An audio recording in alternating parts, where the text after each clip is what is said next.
I'm Robert Biggs, Chief Information Officer for AMS Impact Group.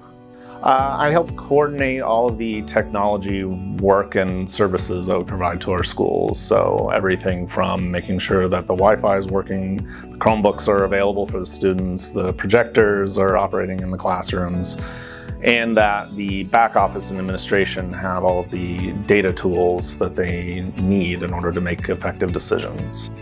AMS Impact Group has invested a lot of resources into building educational technologies because we just see a lot of holes in the marketplace. There are a lot of kind of inefficiencies that are just kind of accepted in the education space that can be corrected through some more advanced development techniques and data analytic techniques.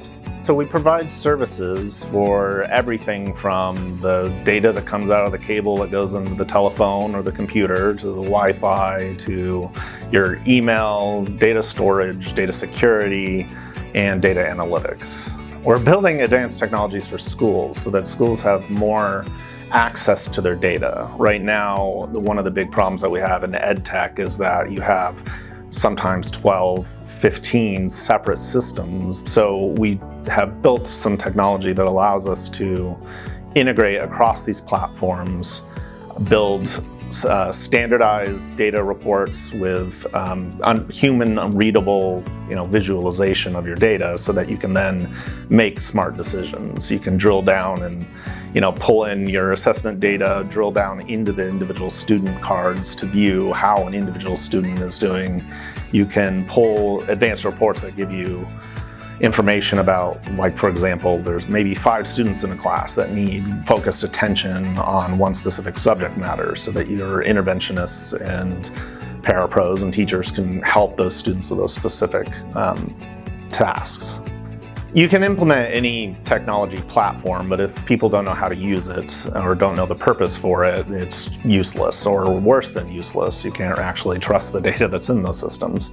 So one of the most important factors is professional development, constant continual training, quick access to quick tips, training guides, and videos. Well, one of our primary missions is to ensure that the students and teachers have everything that they need to succeed. You don't want the technology to be a barrier to learning. You don't want Wi-Fi issues and constant outages or slow internet speeds to be a problem. If the students are using their online assessment platforms and there are delays, or it's logging them out, or they just can't rely on the technology, then that creates a lot of frustration and the student's just not going to perform in the way that they should. So a lot of our initial approaches to this is to just get back to basics, do Wi-Fi analysis, ensure that the hardware is up to date and secure, ensure that the computing devices for the students and teachers are operational and available. So one of the ways that we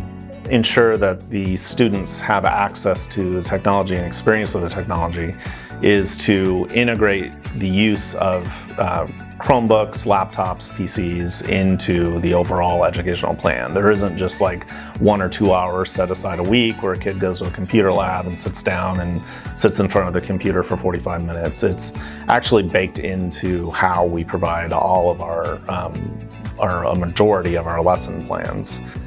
Students are exposed to everything that they would need going forward, so that we don't want it to be a situation where a student doesn't have access to technology until they're in high school or later in life and they try to get a job and they sit down at a computer and they're only used to using like an Android phone or something. We want them to have access to kind of the full breadth of what a person needs in a modern workforce.